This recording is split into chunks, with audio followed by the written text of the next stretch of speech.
আসসালামু আলাইকুম এভরিওয়ান, আমি জুবরা আরব রয়েছে আপনাদের সাথে। আজকের ভিডিওতে আমি দেখাবো কিভাবে খুব সহজে আপনি একটা নেটফ্লিক্স অ্যাকাউন্টটিকে লগ আউট করবেন।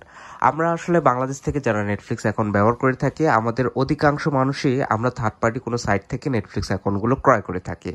তো আমরা যেই নেটফ্লিক্স অ্যাকাউন্টগুলো ব্যবহার করে থাকি, অনেক ক্ষেত্রে আমরা যে সার্ভিস প্রোভাইডারের কাছ থেকে নেই, তার হয়তো বা অ্যাকাউন্টটি অনেকজনকে দিয়ে রাখে, যার কারণে আসলে আমরা সেটা দেখতেও ইচ্ছুক থাকি না, বা অনেক ক্ষেত্রে অনেক কারণেই আসলে আমরা চাই আসলে নেটফ্লিক্স অ্যাকাউন্টটিকে লগ আউট করে অন্য একটা ডিভাইসে হয়তো বা লগ ইন করার জন্য।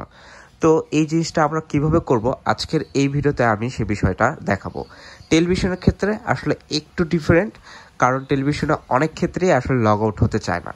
তো আজকের ভিডিওতে আমি সম্পূর্ণ প্রচেষ্টাই দেখাবো, আপনাদের যদি নেটফ্লিক্স অ্যাকাউন্ট নেটফ্লিক্স থেকেও লগ আউট না হয়, তারপরও আপনি কীভাবে লগ ইন করবেন সেটাই আপনি আজকের ভিডিওতে দেখাবো। প্রথমেই আমরা নেটফ্লিক্স অ্যাকাউন্টে এখান থেকে আমাদের যে পিনটা আছে আমরা সেটা এবার দিয়ে নেই। জাস্ট পিনটা দিয়ে আমরা নেটফ্লিক্সে লগ ইন করবো। প্রথমে লগ ইন করার পর এখানে আপনারা দেখতে পাবেন এক কর্নারে আপনাদের রিমোটের এখানে ক্লিক করলে আপনাদের কিন্তু এই যে এক্সিট নেটফ্লিক্স অপশনটা চলে আসবে। অনেক ক্ষেত্রে এখানে লগ আউট লেখা থাকতে পারে। যদি লগ আউট লেখা থাকে আপনার নেটফ্লিক্স অ্যাকাউন্ট 100% লগ আউট হবে। আর এক্সিট লেখা থাকলে এটা বলা যাচ্ছে না, অনেক সময় এটা লগ আউট হয় না। আমি এক্সিট করে দিলাম। দেখুন আমি যদি আবারও ক্লিক করি, আমার কিন্তু নেটফ্লিক্স অ্যাকাউন্টে লগ আউট হয়নি। তো এই জিনিসটা কিন্তু আপনাদের ক্ষেত্রেও হতে পারে। তো আপনি কিভাবে এখন লগ আউট করবেন? তো এটা লগ আউট করাও কিন্তু খুবই ইজি।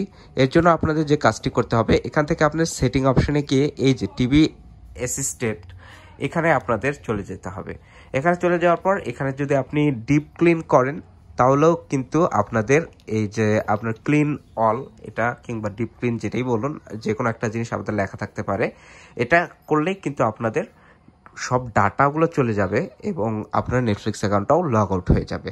বাট এখান থেকে করলে যেহেতু ডাটা চলে যায়, যার কারণে আসলে এখান থেকে আমি লগ আউট করা কখনোই রিকমেন্ড করি না। এর জন্য আপনি যে কাজটি করবেন, এবার আপনি চলে যাবেন হচ্ছে অ্যাপের মধ্যে। অ্যাপের মধ্যে চলে যাওয়ার পর এখানে জাস্ট আপনার যদি গুগল টিভি বা অ্যান্ড্রয়েড টিভি থাকে, আপনি জাস্ট লং প্রেস করবেন। এখানে লং প্রেস করার পর এখানে আপনারা দেখতে পাচ্ছেন ভিউ ডিটেল নামের একটা অপশন আছে, এখানে আপনাদের চলে যেতে হবে। এখানে চলে যাওয়ার পর দেখুন আপনার নেটফ্লিক্স অ্যাকাউন্টটা চলে এসেছে। এবার দেখুন আনইনস্টল লেখা নামের একটা অপশন আছে, জাস্ট আপনি এখানে আনইনস্টল করে দিয়ে ওকেতে ক্লিক করবেন। দেখুন আপনার কিন্তু নেটফ্লিক্স অ্যাকাউন্টটা আনইনস্টল হওয়া শুরু করবে। এবার জাস্ট আপনি এবার আপডেট দিয়ে নেবেন। দেখুন আমার এখানে কিন্তু আপডেট দেওয়া অপশনটা চলে এসেছে, জাস্ট আমি এবার আপডেট দিয়ে নিলাম। কিছুক্ষণের মধ্যে আমার এই নেটফ্লিক্সটা আপডেট হয়ে যাবে।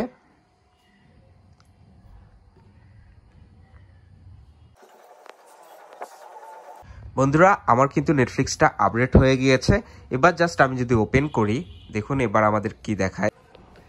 দেখুন এখন আমরা যদি টেলিভিশনে ঢুকি, এখন কিন্তু আমাদের নেটফ্লিক্সটা দেখুন গেট স্টার্টেড লেখা আসছে। সো এভাবেই কিন্তু আপনি খুব সহজে আপনাদের নেটফ্লিক্স অ্যাকাউন্টটিকে লগ আউট করতে পারেন এবং এখান থেকে আপনি নতুন করে নতুন অ্যাকাউন্ট আপনি সাইন ইনও করতে পারবেন, কিংবা যদি রিমোট দিয়ে লিখতে চান সেটাও কিন্তু করতে পারবেন। তো এই ছিল আজকের ভিডিও। আশা করি ভিডিওটা আপনাদের ভালো লেগেছে। ভিডিওটা ভালো লাগলে অবশ্যই আমার চ্যানেলটিকে লাইক কমেন্ট সাবস্ক্রাইব করে আমাদের পাশে থাকবেন। আজকে এখানে বিদায় নিচ্ছে, দেখা হচ্ছে তাহলে নেক্সট ভিডিওতে।